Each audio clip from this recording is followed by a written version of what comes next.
Welcome everybody back. I will now turn it over to Curator Winokur for the Health Affairs and Committee report. Okay. Good afternoon. The Health Affairs Committee met on June 22nd. We had two information items and one action item. Dr. Barron will present a summary of the presentations for us this afternoon, and from these reports, you will see the continued accomplishments and opportunities for MU Healthcare, the School of Medicine, and NextGen. Dr. Barron. Thank you, Curator Winokur and Chair Williams, and members of the board for the opportunity to give you all an update.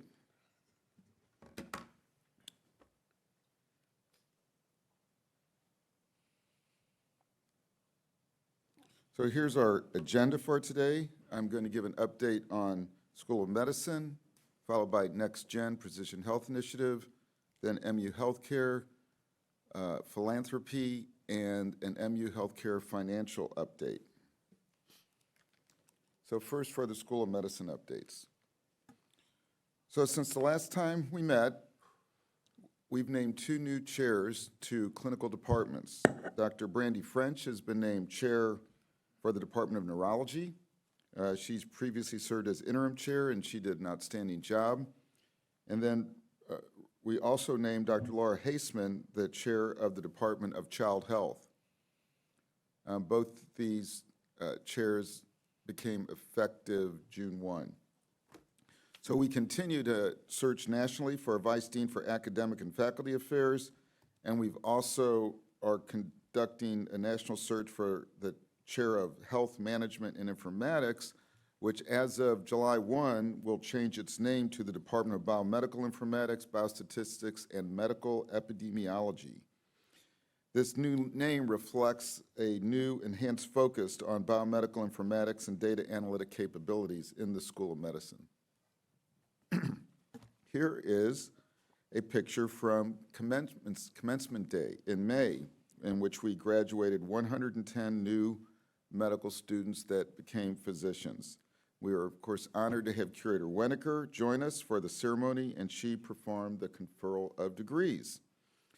We were also honored to have two special guests. One was Dr. Christy Weber, who was in town to receive an honorary degree. Dr. Weber is a nationally known orthopedic oncologist, orthopedic surgeon, and professor at the University of Pennsylvania. Most importantly, she's a proud Mizzou alum. And before pursuing her career in medicine, she graduated with a degree in animal sciences from Kaffner. We hosted a luncheon after the commencement to honor Dr. Weber, and in addition to Curator Whitaker, we had Curator Graves present and his wife, along with several of Dr. Weber's Phi Delta Phi sorority sisters, which was a lot of fun for them and for us. Also on this slide, you can see in the bottom photo, the doctor who was selected by the students to be a commencement speaker, Dr. Ben Schmidt, and he's a 2017 graduate of our medical school, and he's well known around the nation for his health care videos on social media.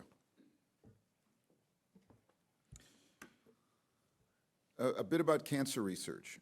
So last summer, Dr. Gerhard Hildebrandt joined us at MU to be the new director of the Ellis Fischel Cancer Center. In this spring, just a couple months ago, Dr. Hildebrandt presided over the first Cancer Research Day at the medical school, which highlighted much of our current portfolio in cancer research and gave cancer health professionals of the future an opportunity to learn, network, and showcase their own research. As you can see in the picture here, a lot of the young healthcare professionals showing their research. We were very happy to also have Dr. Tim Eberlein attend the day, pictured there with Dr. Hildebrandt. Dr. Eberlein is the director of the Siteman Cancer Center at WashU, and we have a very close relationship with the Siteman Cancer Center. And those types of academic partnerships that we have with, like the one we have with Siteman and Dr. Eberlein, are really essential for the growth of our own Ellis Fischel Cancer Center. So I wanted to move on and give a couple updates on NextGen Precision Health Initiative. And one of the most exciting things that's happened recently is the opening of the Next Gen Precision Health Clinical Translational Science Unit. It's pictured here in this slide. The CTSU officially opened in May, and we actually have 4 federally funded clinical trials going on already in this space, and we anticipate that these trials will involve up to 280 research participants and will bring in $7 million to University of Missouri, and we think this is just the beginning, and this is going to be a huge catalyst to expand our clinical trials research.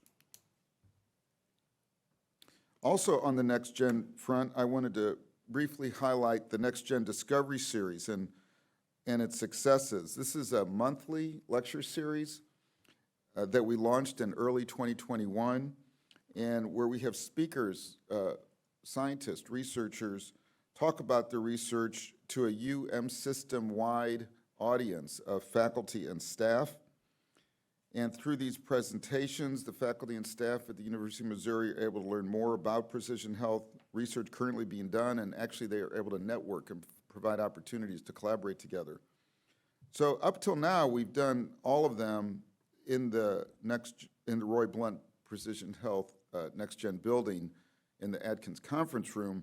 But Dr. Dave Arnold, our new executive director of the Next Gen Precision Health Initiative, is really doing an extensive outreach throughout the state and at all of our campuses. And he took the Next Gen Discovery Series on the road, and on June 5th, this took place at UMSL. And Dr. Rachel Winogard, pictured here, talked about her work in addiction. So the event had really good attendance. There were 30 scientists in the room in St. Louis. There were about 30 in the Roy Blunt Next Gen Precision Health building, and there were 80 online.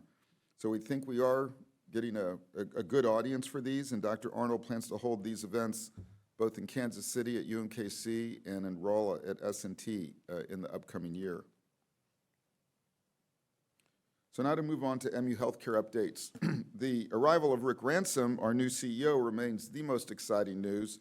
Rick joined us May 1st and has hit the ground running ever since. Since coming on board, he's been involved in a number of priority projects like the new Children's Hospital and the Cap Region Medical Center integration, and Rick is here as part of our team at his first Board of Curator meeting, so it's great to have Rick on the team. One of the priority projects that we're developing at MU Healthcare is key service lines that have the greatest importance to our healthcare system, the School of Medicine, and our community. And these are listed here: oncology, cardiovascular, which includes cardiology and cardiovascular surgery, neurosciences, which includes neurology and neurosurgery, and then child health and women's health. So we consider these service lines the highest priority because they have greatest opportunity for growth, and they have tremendous impact on the health of our community. So our goal is to develop multi-year plans that achieves growth and clinical excellence, and at the same time improves the patient experience and the quality of care. So along the neuroscience service line, which I just mentioned, at the beginning of the talk, I talked about Dr. Brandy French, who was named the neurology chair. Well, her partner in the neuroscience line is our new chair of neurosurgery, Dr. Michael Jacoin, who came to us from WashU. He's an internationally known brain tumor surgeon, and since his arrival, patients have been referred from around the region for complicated brain tumor surgery. And Dr. Jacoin has been very busy recruiting. Here's 2 of his recruits: Dr. Paul Santiago, also from WashU, who operates on complicated spine problems, and Dr. Yokelis, a general neurosurgeon who does a lot of things in the neurosurgery field, but one of them is Parkinson's surgery, Parkinson's disease surgery. So both come from St. Louis, and Dr. Jacoin recently recruited an epilepsy surgeon as well from San Francisco, who's not pictured here. That just happened last week. And so with the arrival of these stellar neurosurgeons to the University of Missouri here in Columbia, our patients no longer have to travel to St. Louis, Kansas City, Rochester, or Houston. They can get this amazing care right here at MU Healthcare. Here's some pictures of our Children's Hospital, and work continues on completions of the Children's Hospital. On the left is the Sky Bridge, which is connecting the new Children's Hospital with our physician's office building. And on the right, you can see the artist's rendition on how this is going to look when it's all completed. And I'm very happy to say that the Children's Hospital construction continues to run on time and on budget, and we will have our grand opening in June of 2024. And now I'd like to give a brief update on philanthropy for School of Medicine and MU Healthcare. Our philanthropy for 2023 has been ahead of schedule, and this is in large part due to two significant gifts to the School of Medicine, which I'll talk about on the next slide. We have had great success in raising money for both the School of Medicine, and we are now actively engaged in a campaign to raise money for the new Children's Hospital. Here is some details of some of the larger gifts in FY23.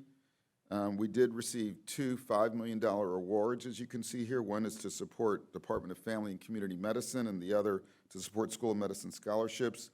And in bold, you can see we are receiving gifts to support Children's Hospital, and we've had a number of Children's Hospital fundraising events recently. Some of you have been there, which we really appreciate, and we'll keep doing those. So now, let's move on to MU Healthcare finances. And this is a summary slide to show where we are at in our in finances for MU Healthcare for FY23.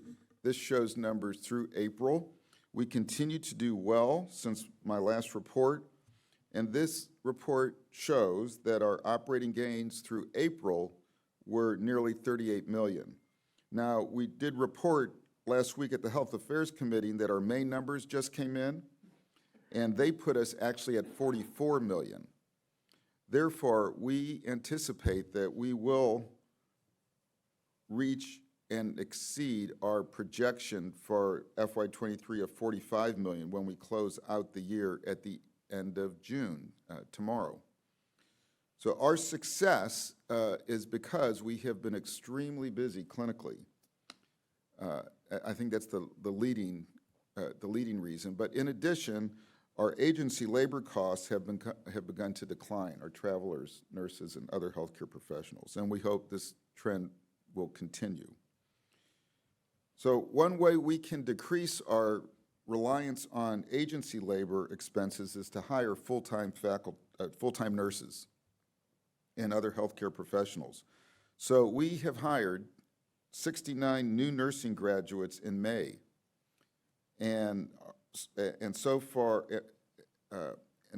plan to have at least 24 additional new nurses projected to be hired through December. So 69 in May and an additional 24 through December. We also have hired 17, and those are new nurses right out of nursing school. We've also hired 17 experienced nurses, RNs, and 49 other healthcare professionals such as respiratory therapists, radiology technicians, and laboratory technicians. So as we continue to improve our workforce development hiring with full-time employees, our reliance on agency labor will decrease.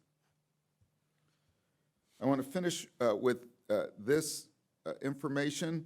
So in response to several board members' requests, we compared MU Healthcare to other AA-rated academic health systems, and those included universities like Iowa, Kentucky, Wisconsin, and Alabama Birmingham.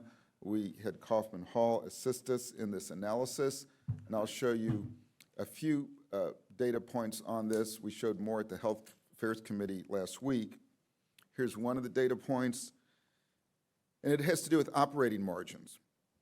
So historically, our operating margins at MU Healthcare have been higher than the academic medical center that we compared ourselves to, that I just mentioned. And you can see here, calendar year 2022, we did have a drop-off. That was due to a big surge in COVID, which interrupted a lot of surgery cases and also a great deal of utilization on contract agency labor. But that's improved, obviously, and in 2023, we are running ahead of our peers.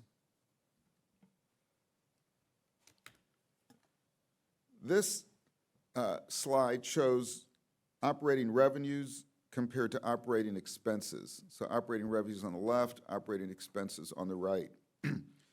And on the left, you can see that MUHC revenue grew at 15% compared to our peers, which were at 9%. And on the right, you can see that MU Healthcare expenses grew by 9%, whereas our peers grew at 8%. Now, the expenses were up a bit because our operating revenue was up too. We're doing more work. But the margin is the key. So our operating revenue grew at 15%. Our operating expenses saw a 9% change, so that means a 6% differential. Our peers, on the other hand, saw a 9% change in operating revenue, but an 8% change in operating expenses for a 1% differential. And this means that for our peers, nearly all of their revenue growth was eaten up by their costs, and so we did much better than that. Now, there are some areas where we can improve, and this slide shows one of those examples, how we can use peer data to target revenue or expense improvements. So at MUHC, our drug costs per adjusted discharge is 2 times higher than our academic medical center peers that we looked at. So this is new data that we've received, and we are now looking at the possible reasons for why this might be the case. And we believe we are going to be able to come up with answers to that and solutions. And so we look at this as a real opportunity to improve our revenue. But overall, through this peer data analysis, our conclusion is that MU Healthcare finances looks good compared to our academic medical center peers. And that concludes my report to the Board of Curators from the Health Affairs Committee. So again, thank you, Chair Winokur and Chair Williams, and I'll be glad to take any questions.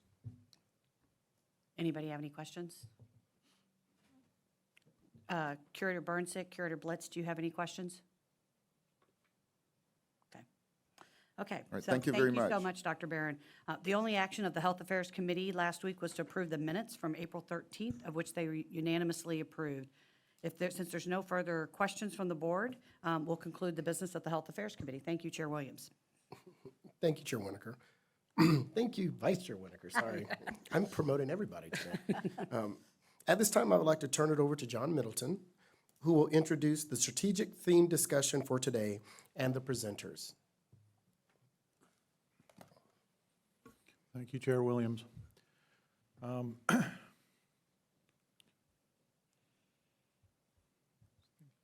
All right, so as we've discussed at recent board meetings, we've talked about the student and the success of the student, but we've also talked about the fact that we may face some enrollment issues going into the coming years because of a decrease in the number of high school students graduating that are eligible for higher education. And so we've talked about the enrollment end of the spectrum. We've talked a little bit at other meetings about the outcomes and how students then move into a career path and how we work with employers to contribute to those workforce efforts for the state of Missouri. Today, what we're going to talk about is the piece in between. How do we improve or propel a student from admission to graduation, make them successful, and make that happen in a timely fashion so that they can graduate on time? So today we've assembled 4 individuals from each of our 4 universities who have expertise in 4 particular areas that we've chosen to talk about. So Dr. Christy Holsinger is the Senior Vice Provost for Student Success at UMKC, and will talk to us about academic advising, because that was one of the main areas we identified that could really help with student retention and student success. Secondly, we have Dr. Colette Dixon, who's the Associate Provost for Student Success at the University of Missouri St. Louis, and she's going to talk to us about student well-being and belonging. Third, we have Dr. Jim Spain, who's the Vice Provost for Undergraduate Studies at Mizzou, and Jim's going to talk to us about financial challenges that our students face as they go through their educational process. And then finally, Dr. Dan Reardon, who's the Vice Provost for Undergraduate Studies, who was announced as the new person in that position this morning, will talk to us about career strategies and career development for our students, because we know that if they've got an idea of where they're going with their education, it helps propel them through the process. So without further ado, I will introduce Dr. Holsinger, who will start off this process, and then each of the speakers will introduce the next speaker as we move forward. We'll have some time at the end for questions and answers. So, Christy.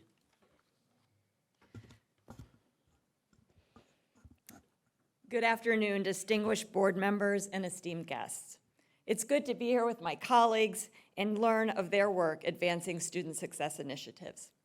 I'm honored to be here representing my dedicated team to share the strides we have made in supporting student success at UMKC. Our primary focus is on enhancing student retention and ensuring that our students not only stay enrolled, but thrive academically and personally until they've successfully completed their degree. We all recognize the vital role that academic advisors play in bolstering student outcomes. And nationally, we're seeing many institutions redefining and reimagining the concept of academic advising.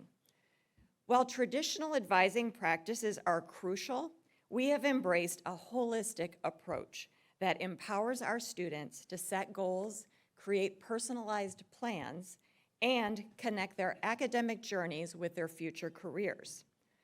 Thank you for advancing the slides. Okay, thank you. Okay, we can go to the next slide. Okay, here's where we are.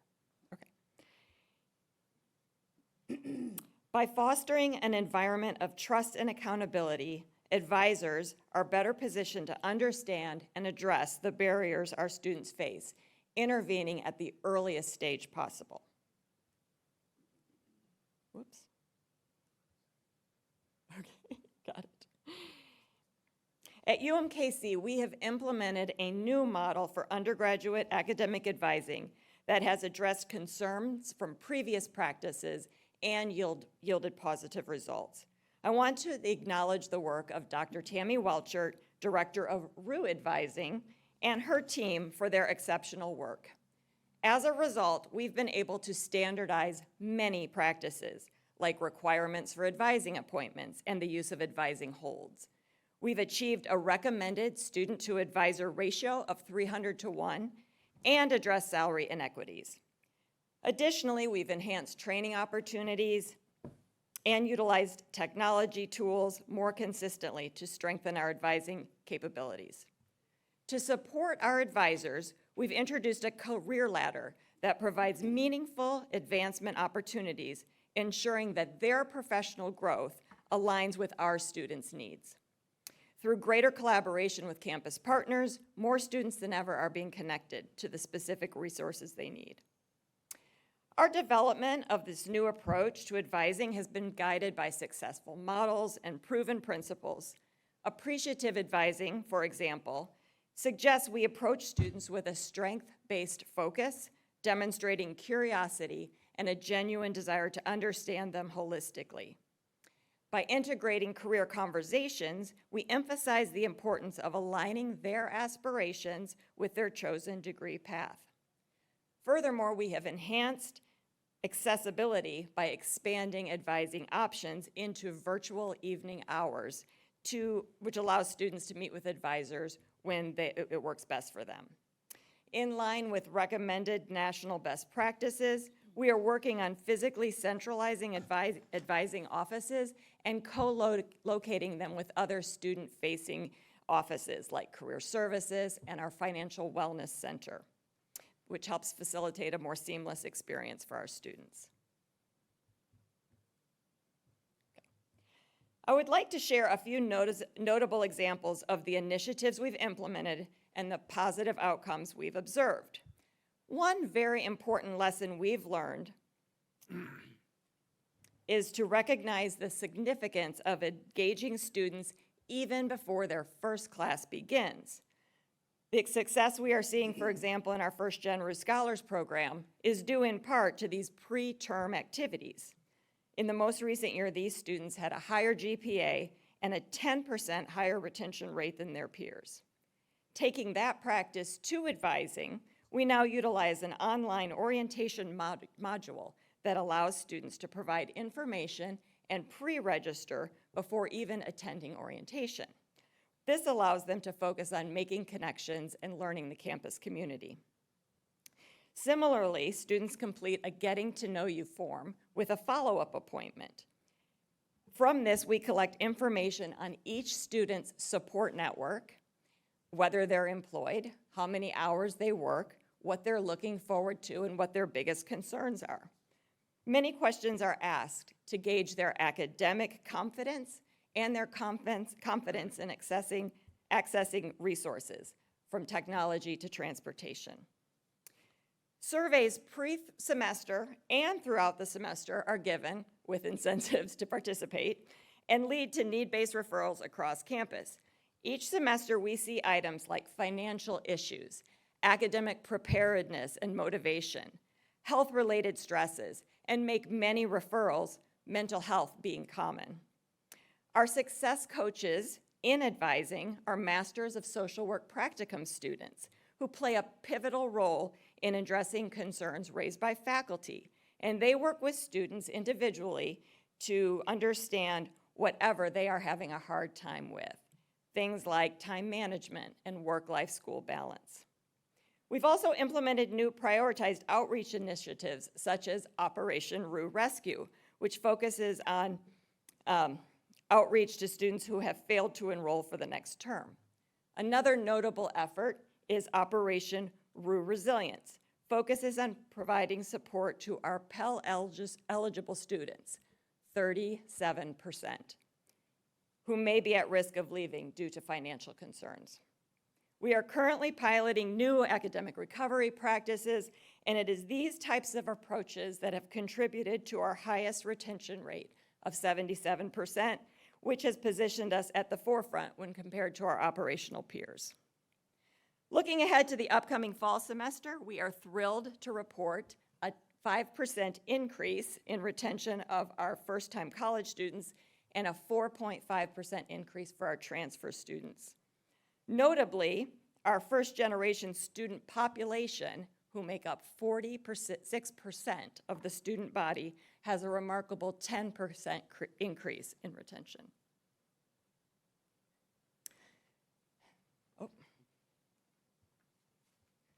One of the key aspects of our approach to transforming the advising culture is our focus on revealing the hidden curriculum of higher education. We've developed a Canvas advising site and syllabus, just like they have for their classes, and that serves as a valuable resource for students, providing them with important dates and advising them on when and how to engage with advising. This innovative tool not only enhances students' understanding of advising, but includes built-in knowledge checks to assess their learning. By proactively equipping students with necessary information, we're fostering a culture of transparency and empowerment.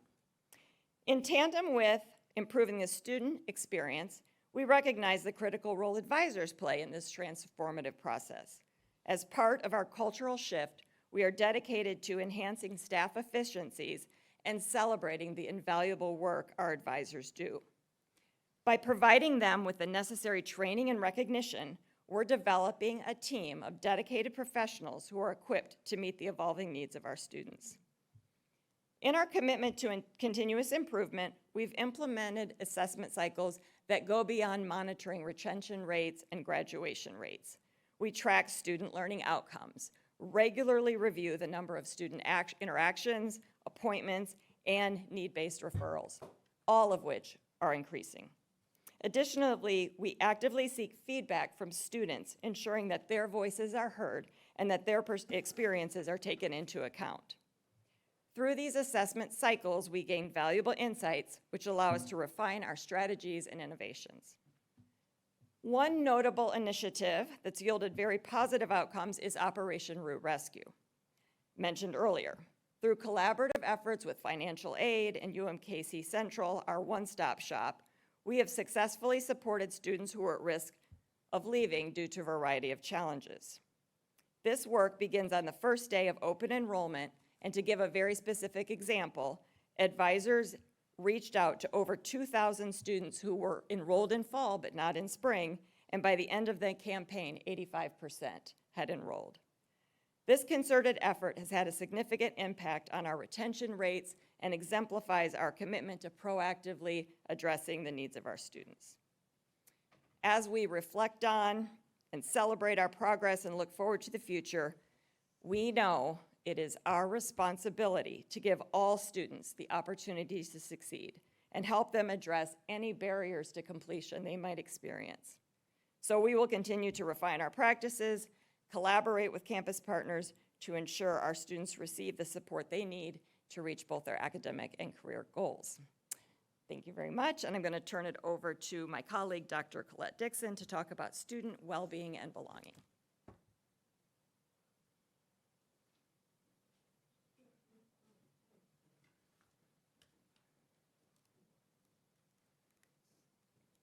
Good afternoon.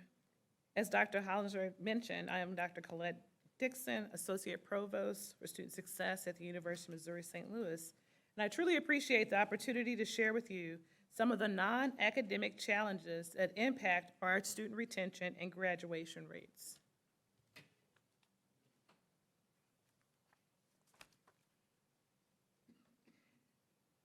As we emerge from the impact of the COVID pandemic, it has become clear that we as a system must collectively assess and address our students' well-being and their sense of belonging at our institutions.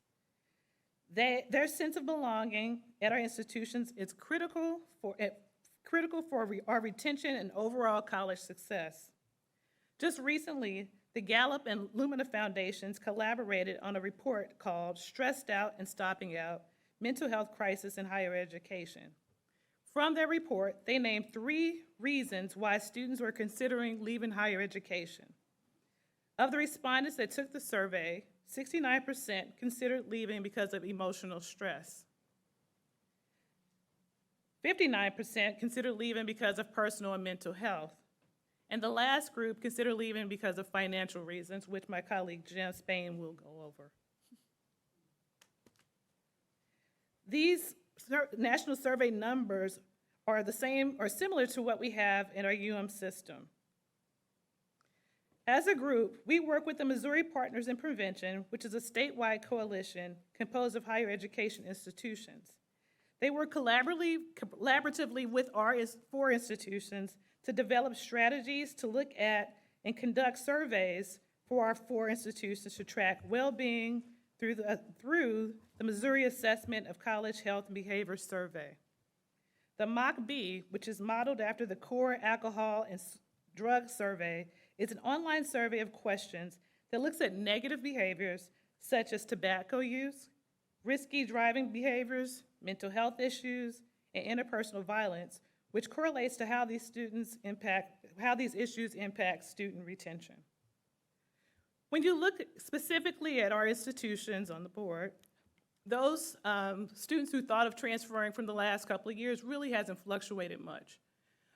It peaked high in 2020 at 24%, and we're currently at 23% for those transferring within the last year. And the thought of discontinuing education peaked in 2021 at 22%. So that is not high. But the thing that's most important on this graph is the mental health concerns. So before 2022, the MOCB didn't even ask questions about mental health. But because of after the COVID pandemic, most of the write-in questions or responses were dealing with mental health concerns.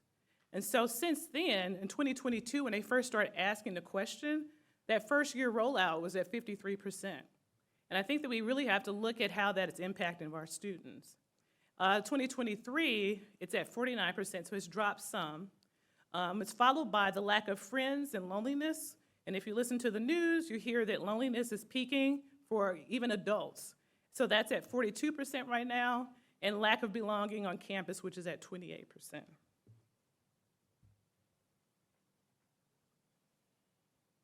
So how are we dealing with this? And some of the things that we're doing on our campuses are creating prevention and interventions to deal with those. And so I'm going to share with you some of the things that we're doing as a group, as well as some things that we're doing at UMSL specifically. That first part is the Partners in Prevention Coalition. Based off the Missouri Partners in Prevention, all of our system schools have a Partners in Prevention Coalition team, and they use the data that is provided from that survey to create programming and strategic plans for the upcoming year. So at UMSL, we're using that to work with our adult learners and our adult parents. And so we have different programs such as our Calling All Dads program, which is a mentoring program for fathers in the St. Louis area, and they have mentors of staff members on campus. We also use that information, and we created a student success parent website. It may not seem a lot to you all, but it means a lot for the students to have success stories placed on a board. You're like, how does that help retention?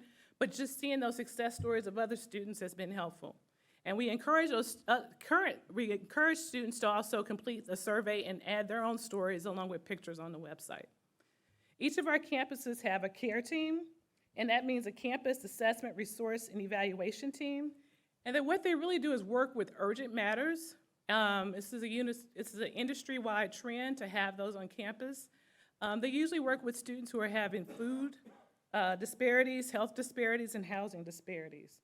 At UMSL, our care team is made up of our social services department, our student advocacy director, our campus police, our Res Life team, our Title IX team, our mental health department, and a faculty member. Each campus also has a food pantry. The food pantries at UMSL are open all year long, and they don't only just support students, they also support staff who are in need. And then this past year, our food pantry helped 741 students and had over 3,588 visits when the academic year. The Triton Food Pantry not only addresses food insecurities, it also provides families with diapers and things that they need when they have new children. And finally, we've increased investments in mental health to reduce wait times and ensure students in crisis get the help that they need. And with COVID, I know at UMSL, we pivoted to having more flexibility and walk-in visits, having different means of visiting with students, which have helped reduce the wait times and ensure students in crisis get the help that they need.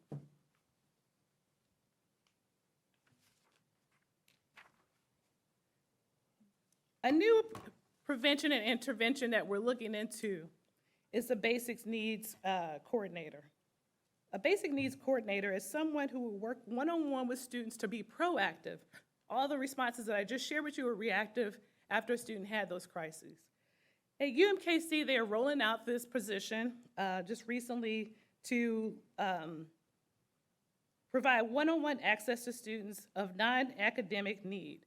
Again, this is not the advising that Christy just mentioned. This is non-academic need to connect students with eligible resources on campus, in the community, on a state and federal level, and guide students through the process of getting support and assistance. Some students don't know how to access that. With UMKC piloting this new role and looking at how this collaborates with other social services on its campus, the other 3 campuses are currently evaluating this position to see if that's needed for their campuses. We know that investing in this area will benefit all students and increase student success. At UMSL, if we were to add the basic needs coordinator to our social service team, this person could assist with the nearly 2,000 cases that were handled by the UMSL social service office last year. The coordinator could connect students in the absence of referrals and provide community care by building relationships with community providers and offering community resources. As you can see, there's still a lot of work to be done in the area of wellness, but I hope that this presentation has provided you with a snapshot of how our institutions can focus efforts on student well-being and belonging in an effort to improve student retention on our campuses. And now I'd like to introduce my Mizzou colleague, Dr. Jim Spain, who will share with you information about student financial challenges. Thank you. Well, good afternoon. As Colette indicated, there are challenges that impact student success. The number one challenge that's consistent across all of higher education is finances. Nationally, it's an estimated 38% of students drop out of college for financial reasons. And it's interesting that about half of those students drop out during or after they've completed their second year. So they're well into their academic career when finances run short and students are forced to move out. And as Colette indicated, finances doesn't just impact their pocketbook or their checkbook, it also affects the whole person, their sense of belonging as well as their mental health. At MU, whether a student has a past due balance or a high financial need, which is based on estimated family contribution, that's a key predictor of student success at Mizzou. Last year, we had a fall-to-fall retention of 88%, and as this slide indicates, with past due balances or high financial need, our students are less likely to stay until they complete their degree. I've added a couple of data tables to try to put this into context. Returning students last year, we had 25%, I'm focused now on the third line from the bottom, 25% of our returning students were classified as high financial need. The non-returning students, 835, that didn't return, 42% of those students were classified as a high financial need. And those students not returning with a past due balance that had a cashier's hold that prevented them from enrolling, 53% of those students enrolled at Mizzou as a high financial need, and they had a past due balance when they didn't return of $4,800. Now currently, for this current term, we have 409 students as of Monday morning who were here in the spring who have not enrolled yet for the fall that have a past due cashier's balance hold, and their average balance is right at $6,000. So it's an issue that we continue to work on to address. One of the ways we're trying to address that is early intervention, frankly. So we survey our students at week 3 of the semester. It's a check-in survey for all of our new students, and we're asking them, what are you worried about? How are things going? Number one consistently has been class struggles, and those students are referred to our resources in the Learning Center so that they can get support there.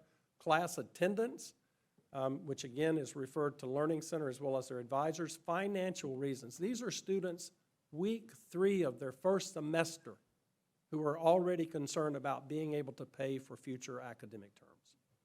And so those students are automatically referred to and connected with our Office of Financial Aid and our Office of Financial Success to try and help those students map out a plan so that we can alleviate their concern and put into place the financial resources that help them be successful.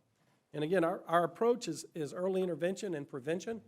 So our financial aid office, who's been an incredible partner in this work, for the past 2 years has launched a spring webinar where families can jump on and learn before students arrive, before students have enrolled for their fall semester, talk with financial aid experts about this is the process, this is the loans that are available, these are how these educational loans work, to help students and families avoid the misconceptions about borrowing money for higher education is a bad thing, because we've got a lot of folks that are hesitant to do that. We've also providing now drop-in financial aid appointments, which again allows families to have a one-on-one appointment with our financial aid staff.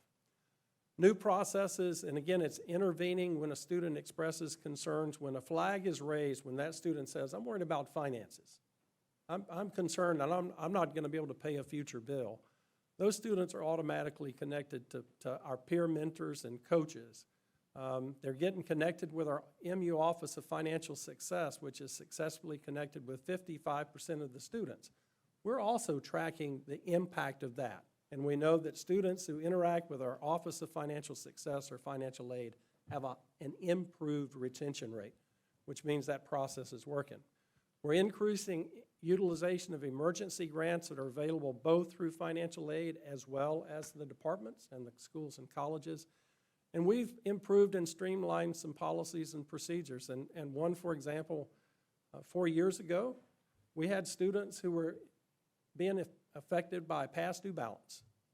And we began to look at their bills, and their bills reflected charges that they'd made at the bookstore for Mizzou sweatshirts and Mizzou swag. We had one young man that bought an Xbox 360, charged it his student account, can't pay that balance, and now we're forced to financially separate him. We had students that had parking ticket balances that would be staggering, several $100s, but again, when they can't meet that financial obligation, we were financially separating those students. So we've changed our policy. Students can no longer charge non-academic items to their student charge accounts. That avoids that issue. We've worked with our parking and transportation office to facilitate a process that helps us prevent students from accumulating high parking ticket balances. So we've tried to approach it in a, let's identify these students early, let's get them connected to the resources that they needed, and frankly, it's being reflected now in our improved student success rates. So once we get them graduated, I'm sorry, Dan, once we get them graduated, we expect career outcomes, and my colleague Dan Reardon from S&T is going to cover that section of the program. Yeah.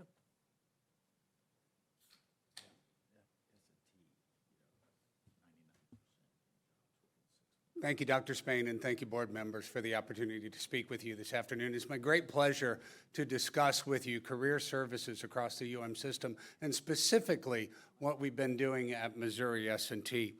According to data provided by the Association of Undergraduate Research Universities and Gallup polls, nationwide over 80% of higher education institutions have implemented career services programming for students.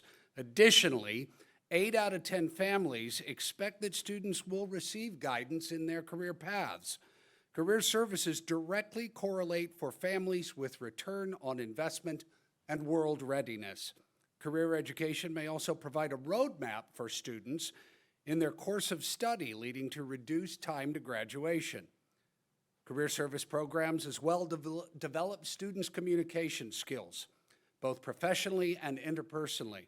Finally, career services also directly connect students with companies who are looking for highly trained and educated graduates, specifically from the UM system, which enhances the profile of our higher education institutions. Students often, however, arrive with a chosen major but with little vision for a career path after graduation other than the idea to get a good job. Lack of vision may also delay focus on a major of choice and thus prolong time to degree completion. It's crucial, therefore, that students engage career services from day one when they arrive on campus. A vocational identity helps students in persistence, in other words, with keeping an eye on the prize. It assists in developing student sense of belonging at the UM system institutions, which is crucial for retention, as Dr. Dixon has explained. Career services reinforces for students as well not only that they are welcomed, but they are wanted at their university. And after graduation, they will be welcomed and they will be wanted by businesses and industries because they have a University of Missouri system degree. To highlight the ways in which career services play a vital role in developing the whole student beginning day one on campus, I'll describe just some of what's offered at Missouri S&T's Career Opportunities and Employer Relations Division, led by Dr. William Zwickelmeyer and Assistant Director Sarah Earle. Many of these programs exist at all 4 of our University of Missouri campuses. At Missouri S&T, we offer an opening week mini career fair for S&T first-year students. We meet with employers who regularly hire graduates in their majors, and we introduce those employers to our first-year students on the first week they arrive at campus. Using S&T's stalwart engineering programs as an example, over 70% of students who apply to S&T list mechanical or civil engineering as their degree choices. The opening week mini career fair features companies in material science, chemical, environmental, electrical engineering, computer engineering, and engineering management and systems engineering, thus broadening students' understanding of the many engineering careers and, of course, the majors that are available to them. At least one employer is on the Missouri S&T campus every day during the fall and spring semesters. Additionally, the S&T Minor Network connects students with S&T alumni to schedule consultations and thus bolsters our alumni engagement with our students, which is already robust at the S&T campus.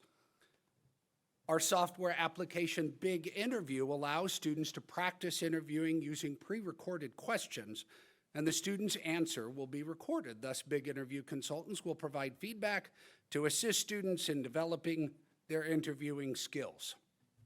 Students throughout the UM system may also create a career profile and upload their resume to Handshake, which is the UM Careers portal. This past year at Missouri S&T, there were 63,362 jobs posted by employers to Handshake, and that's available to students across all 4 campuses. The number of students at Missouri S&T who have a Handshake profile is about 76.2% of our students. Our goal this year is to make that 85% of our students in our freshman experience course, FE 1100, which is enrolled by all of our engineering and computer science students. This year, they will all create a Handshake profile and receive training in career education. So they'll have their eye on the prize, beginning with their first courses at Missouri S&T. The average starting salary for graduates who use the Handshake portal was $69,033 for undergraduates. For graduate students, that number is $85,466. The Missouri S&T career in fall 2022, 4,578 students attended. That's first-year students, sophomores, juniors, and seniors, as well as graduate students. 76% of graduates who attended a career fair were fully employed 6 months post-graduation. And board members, that includes my own son, William, an S&T graduate who starts out at Global Logic, a software engineering company who hired him because he is a technical writer who graduated from a STEM university. He's going to be making more than Dad has most of his educational career. We want our kids to be upwardly mobile, and my son has achieved that. He went through the career portal at S&T, applied through Handshake, attended a career fair, and now he's got a blossoming career. S&T also holds 152 career preparation developments each year. In summary, according to Brian Bastide in a 2020 Forbes article, students who actively engage in career services are 3.4 times more likely to recommend their alma mater. Return on investment, contributing and engaged alumni, and the lasting value of a University of Missouri system degree are all cornerstones in the foundation of successful career services programs. Thank you. I'll now return the podium to John Middleton so we can answer questions you may have for us.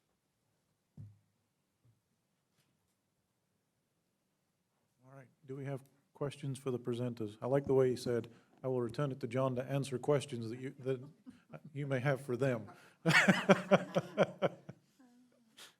Each of you does have a microphone underneath your chair, should you be called upon. Well played, John. Are there any questions from the There's board? only 2. Now, are these 4, do y'all collaborate? Are you working as a team to trade ideas? I know that, there are 2 metropolitan campuses, have different types of students, that many more non-traditional students, and then, say, Rolla or MU.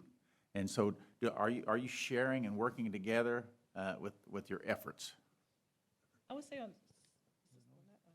on some things, like our advising teams. We have a advising program and a summit that's held every year. And so in that collaborative effort, that's how we actually, all 4 of us have met in person, is working with those groups of students, groups of advisors, to look at things that we can do in tandem. So some of the products that we have and working with advising are similar, are the same across all 4 campuses. And again, when I mentioned the basic needs position, that's something that UMKC has, and other schools are still looking at to see if that will work for our institutions. So there is some type of collaboration across the board for all 4 of us. On the financial, the students with the financial issues, especially the past dues, Yes, sir. you know, besides the bills at the bookstore and the parking tickets. Right. Is it tuition or housing, or what are the issues? Yes, The it- core, it's- what are the core issues? The core issue is that the students don't have financial resources to cover the core cost of tuition and university housing, right? Do you believe our new tuition, the way we've changed our tuition with all the fees in there, is that going to, do you think that'll prove anything? That's a great question, and absolutely yes, absolutely yes. First off, it allows greater transparency, so families know from the start, From the get-go. but it also now creates an incentive for our students to take more credit hours, because the more credit hours they take, the more, that it doesn't cost anymore, right? And so our average at MU has been around 14 credit hours per term. We expect that number to go up because the students won't have a financial barrier that prevents them from taking the extra courses.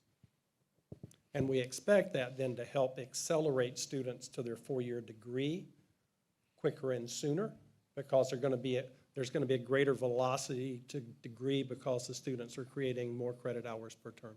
So hopefully they were, unfortunately, challenged financially to get more credit hours.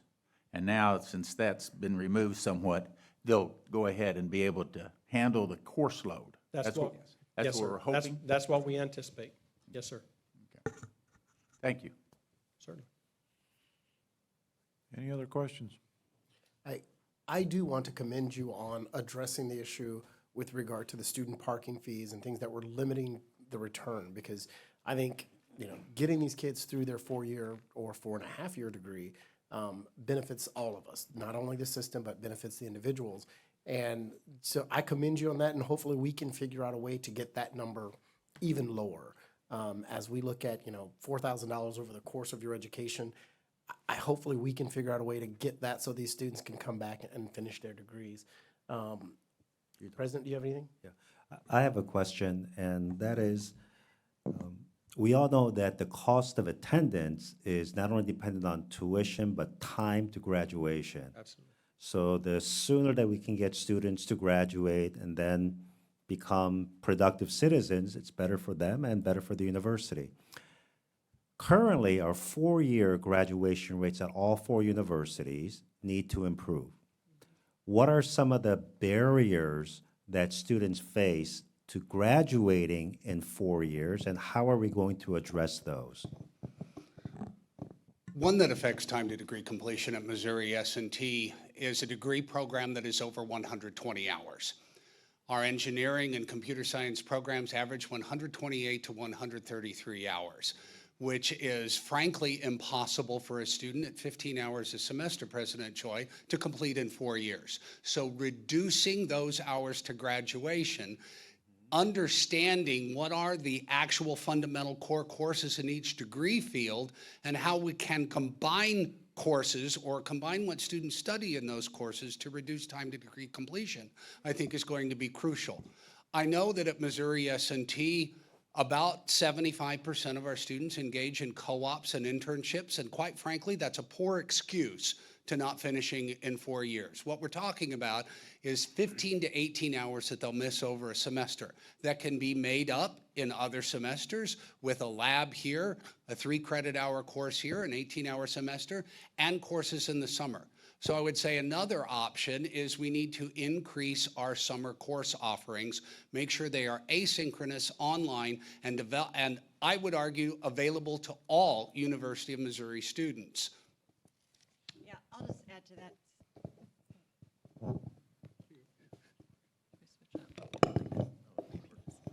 Sorry.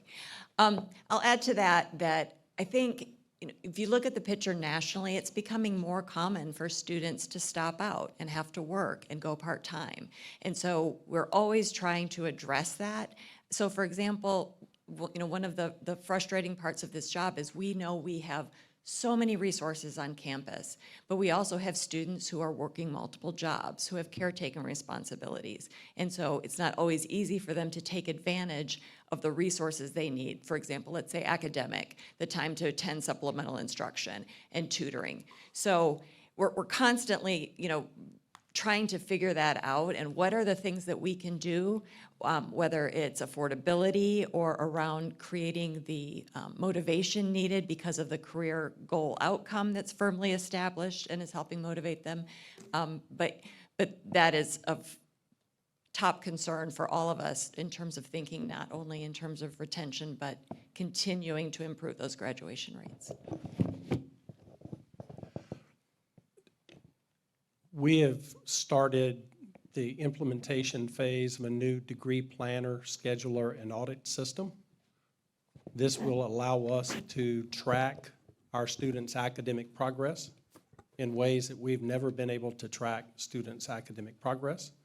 We know that students change majors on a fairly regular basis. This new degree planner scheduler actually allows students to be able to more effectively compare and contrast alternative degree programs and which ones are a more direct path to graduation. But it also allows our academic advisors to track students who get off plan. They're taking courses that may not be the best courses for them to stay on their academic schedule. And the other thing is it goes to bottleneck courses. This platform is going to allow us to project course need a year, 2 years out ahead of schedule so that we can get the courses that we know students are going to need. That will have adequate capacity so they don't run into this class is full, I'm going to be delayed in graduating for a semester because I couldn't get into a class. That we're now going to be able to predict need. So we're really excited about the new platform that our students are going to have available. Can I ask a follow-up question on that before you? So if somebody decided they're not in a degree that's workable for them, Yes. they could put in the courses they have, and it would help them project the best degrees to maximize the hours and courses they already took? They won't even have to put the courses in. Okay. They'll just be able to pull in the degree programs that they're interested in considering, and it will do that analysis for Okay, the curator. I just want to make sure I understood. Yes, Thank ma'am, you. absolutely. Curator Singfield, I think. Yeah, I had a question, and this is not something I can approve, but I'm going to put it out. Let's say instead of saying, okay, you come for 2 semesters and you take you could get 18 each semester, or you could get less, right? What if you said that was a total amount for a year and you could take some of the classes over the summer and meet those requirements? To be able to graduate, Right. No, it's to be because sometimes, courses are really hard. Sure. If you could Right. just back off Yeah, no, and take another course in the summer, maybe online. yep, no, we've looked at summer enrollment as a strategy in particular to help students. But no catch additional up. cost, no additional cost. That'll be a discussion that I think this distinguished panel of No, I'm curators just saying, need to if have. they met, had the X number of credits, the maximum you could have over a year period, Right. that Now, allow a little flexibility of, especially for freshmen. yes. Now, I would anticipate there is a federal financial aid policy that might impact our ability, because I'm not sure how financial aid policy is how much financial aid we're able to distribute over the summer. No, So no, that may be I'm a just talking about the cost of. Understand. Okay. Yeah, no, it's worth discussion and evaluation.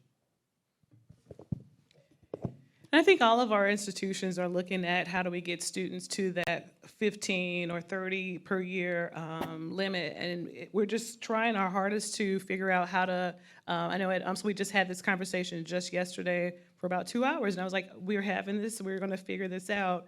But we're looking at, again, some of these challenges, as Christy mentioned, that students are facing. And when we talk about financial aid, it's encouraging people to take it out. Taking out student loans right now is very scary for a lot of people. And trying to do this on their own is a challenge when students are paying out of pocket and they're taking classes. At UMSL, we have a large number of adult learners who are doing this part-time. If we could get more students excited about just trying to go full-time and feel like they're supported, when we talk about that sense of well-being, like we can do this and you'll get the end result sooner. And it's trying to create that picture of once you finish this, the end result is there.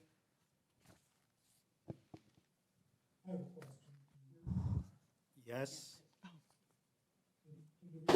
Yes, we can. Yes. This may be a little bit off the subject because I'm very mostly talking about obtaining and keeping students. My question concerns is there any statistics that you have that keep these students in Missouri? Being from St. Louis, one of the big issues for this part, that part of the state, is the workforce that we have. Are we keeping people in the state after they get this education, great education, and is there anything we can do to keep them in the workforce? I think that UMSL has a good record of keeping their graduates in the workforce. I'm wondering how it looks statewide. Is there any information on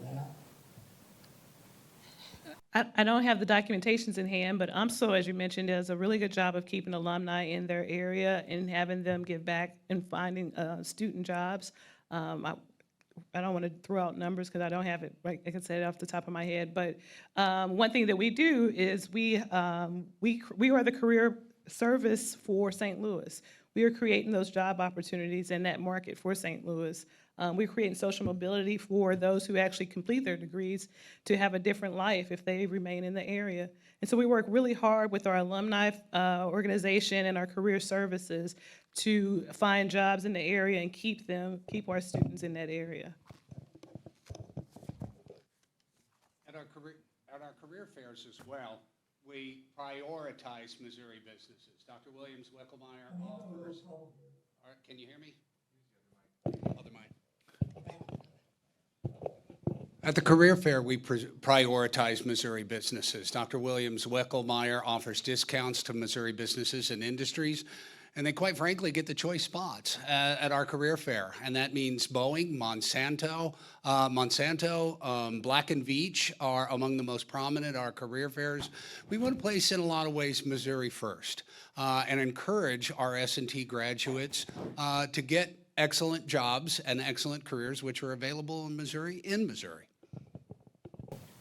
Dr. Green, one more question for you. Sure. Was that statistic that you gave on the amount of undergraduate $69,000, postgraduate $85,000 starting salaries, was that particular to S&T or is that across the University of Missouri?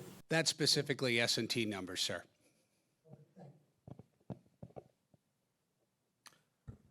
Dr. Reardon, what is the starting salary just for engineering students at S&T?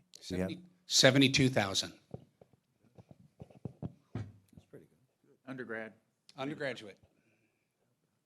It's up. Any other questions? It's up. I feel like Mo wants to jump in here because he's got a smile and a microphone. Smile and a microphone. It's on. It's on now, yes. So the average for last year across the university, not the specific group that Dr. Reardon was talking about, was $72,600. The highest amount that was fetched was $126,000 for a bachelor's degree in computer science. So the engineering range is north of 85,000 to the maximum of $126,000.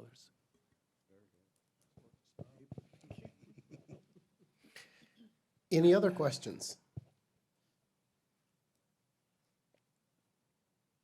Well, at this time, I'd like to thank our panelists. That was very enlightening, and please keep up your hard and diligent work. I think Curator Singfield, you can tell that her passion is making sure that students try to get out in 4 years, and whatever we can do to look at.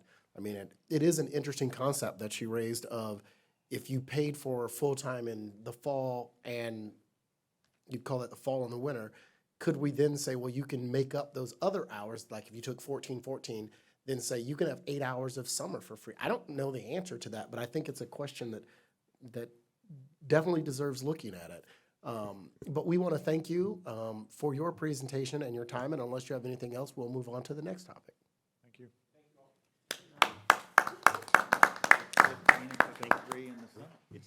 Yep. This is what we like to call for the good of the order, or for the good and the welfare of the board. Does anybody else have anything that we need to discuss or raise before we move into executive session?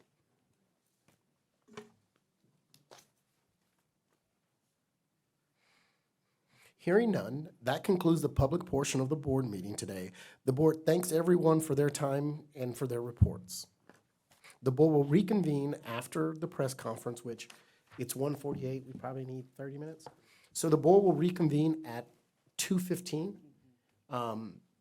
Those on Zoom, I think we have, it's the same link as this morning's executive session.